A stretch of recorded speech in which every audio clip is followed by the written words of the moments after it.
hello again, everybody listening on ACIM Gather. Thank you so much, and everybody on the live stream. Woohoo! And now everybody who may be watching the YouTube video. We're really grateful that you watch our YouTube videos. Please watch all our YouTube videos. Leave us a comment every once in a while. We love those. And I want to thank also Reverend Kelly for doing such a great job of preparing those videos. Yay! Yay! Yay. Okay, my topic for today is dedicating to healing and greatness. Dedicating. I chose that verb as the present tense form of the verb. I didn't want to say dedicated to healing and greatness. I wanted to say dedicating, that we need to be continually dedicating our lives to healing, to being great expressions, manifestations of the divine and healing, and it's active, and it's immediate, and it's now, and it's in the present, and it has to continue to be in the present. And I think if we can do that, there is a transformation of consciousness that takes place that is amazing. And I think, as I've talked about before, and I always credit Mary Ann Williamson for saying this, that we get a lot of support in the world for being good people. You want to do something good, like go back to school, or let go of an addiction, go to a 12-step program, start an exercise program.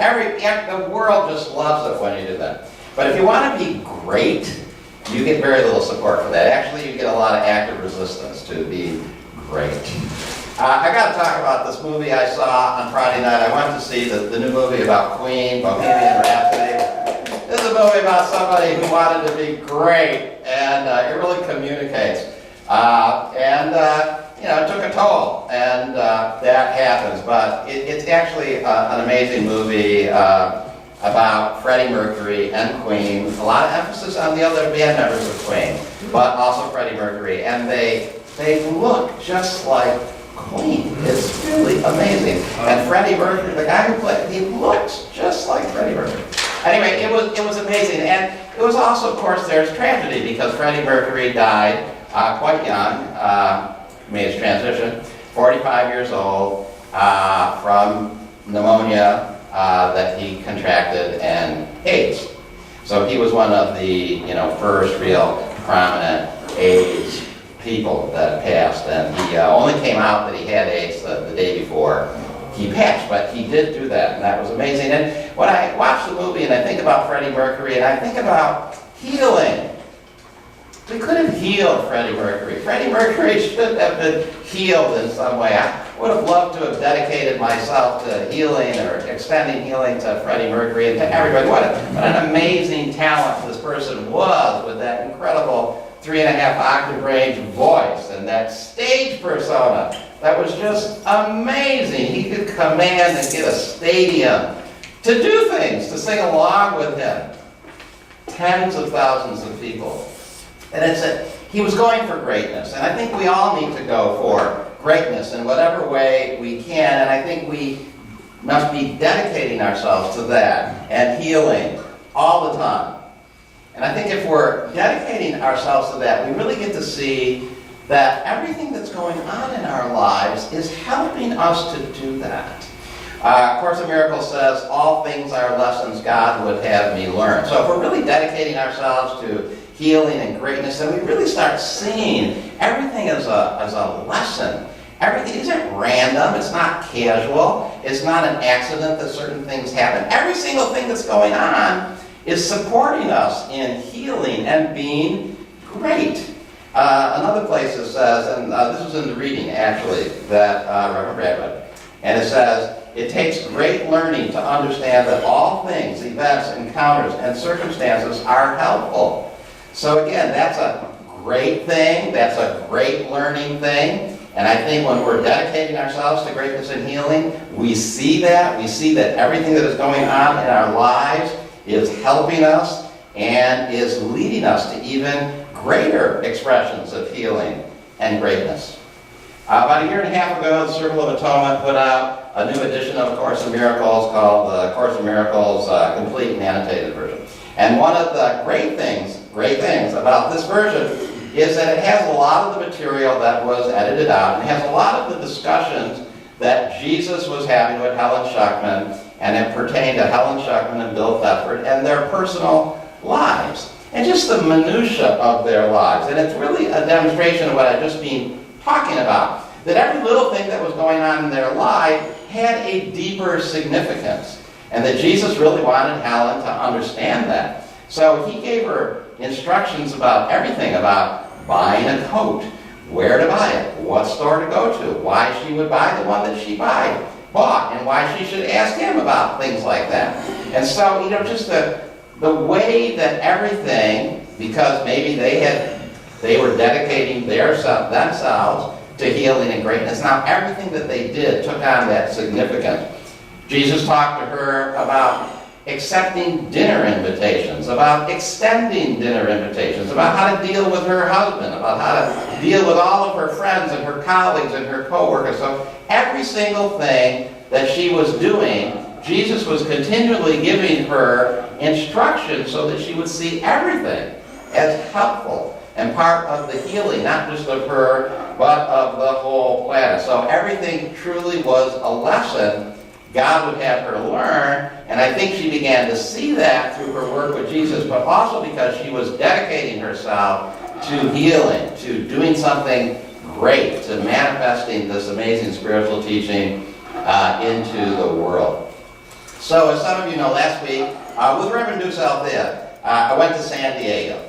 Kind of a pleasure trip, but also there was a little bit of a work-related aspect to it. And in the plane there, thinking about these ideas, I was just really thinking about my life and how everything in my life has really worked together for my good. And it's worked together just to help me and support me in doing what I am doing, my work here at Community Miracle Center. And I thought about how I worked on a farm, on a vegetable farm. We raised onions. From a very early age. I mean, I was out in the fields, but really I was a baby. They put me in a little house that my father had built, and it was, I was an infant.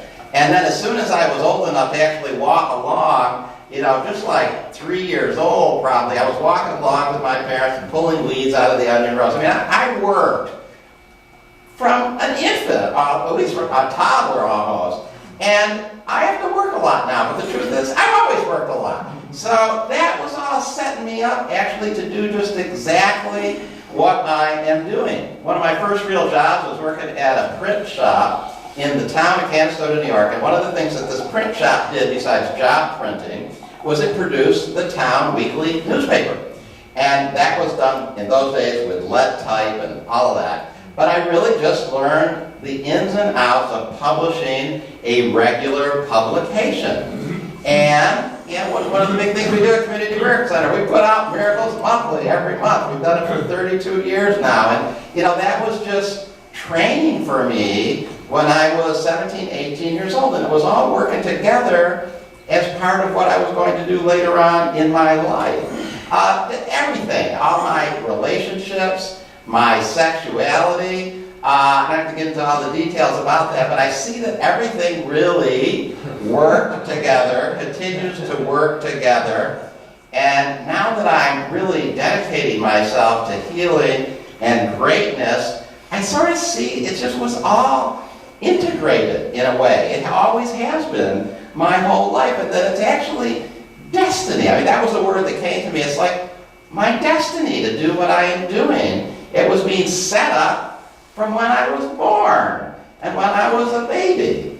And I just rested with that. And on our first night there in San Diego, this was Tuesday night, after strolling around the Gaslamp District, which was really wonderful, we met with our own Reverend Paul, who teaches A Course in Miracles 1, A Course in Miracles 2, and his wife Margarita. And they lived in that area, and they knew a great seafood restaurant on the water, and we went there and met. And I've never had any time to really spend any kind of social time with Reverend Paul, just little bits of things at conferences. And it was I just saw the perfection of the moment and the way this was elevating our relationship. And he's a teacher here at the Community Miracle Center, and he's our photographer at the conference. And he's part of the ministry in a real way. And I just felt it's all working together for good. I thought about issues that Reverend Paul maybe and I have had a little bit and how we handled them actually quite well.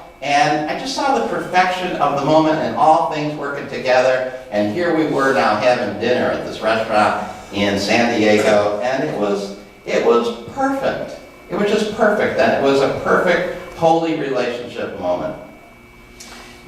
Going to San Diego, another thing is when Reverend Dusaldi and I travel, we rarely will rent a car after I think we did once for a particular reason, but we usually just figure out public transportation because we're urbanites, we can figure out public transportation.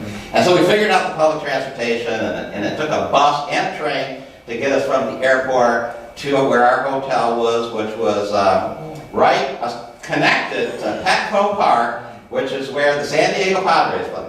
So, it was kind of in the far end of town, but still considered downtown. But then we got there, and just getting the guidance, I think, because I am dedicating myself to healing and greatness, the guidance is, I want to really experience San Diego. I want to experience the people, the public, and one of the great ways to do that is ride public transportation, because you can get a really good feel of the city and the energy and the people if you ride public transportation. We can afford to rent a car, but I just really love that experience of being there with the people, and it's an experience I choose because I want to feel the people, because I am dedicating my life to that healing, that relationships. And almost all of the San Diego people were amazing, wonderful, friendly. There was one pretty aggressive street person who called me a faggot, but well, I'll forgive him for that. But it was that was on our last day there. But anyway, so we took public transportation. We took public transportation to get to the zoo from the hotel too, which was again a little unique connection, a train and a bus. But it was great. And the zoo, while I'm in this thing of just really dedicating myself to healing and greatness, the connection to the animals, just really connected to the animals, and just felt one with them, that oneness with all living things. And I want to talk about the hippo. Okay, so if you look at your program, you'll see a picture of a hippo. And this is a big, full adult hippo. I think it's a female, not quite sure. And it was a big deal that the hippo was out, and the hippo was in the hippo's pool. And, let me tell you, hippos weigh about 3,000 pounds. These are really, really big animals. And it was in a pool, and there was this glass wall. And when you walk next to in front of the pool to look at the hippo almost doesn't look real. The hippo looks like a statue. And the hippo is, an mammal. So a hippo has to breathe. This hippo's underwater. Not moving, like a statue. And in fact, the first thing says, is that a real hippo? I couldn't quite figure it out. But then, after about 2 or 3 minutes, the hippo just very slowly raises its head, just gets its nose above the water, exhales, inhales, and goes back down. and then sits for another 3 or 4 minutes. And then raises its head. Just a quick exhale, inhale, goes back. And I'm thinking, this hippo's huge. It must require an incredible amount of oxygen. I think if I was holding my breath for 3 or 4 minutes, first of all, I can't. I can barely hold my breath for a minute. And then when I'd come up, I'd be gasping. And I certainly wouldn't be 10 seconds up and back down for another 3 minutes. And trying to figure out how all that works, with that huge mass. And then I got just the guidance that, what is this hippo thinking about?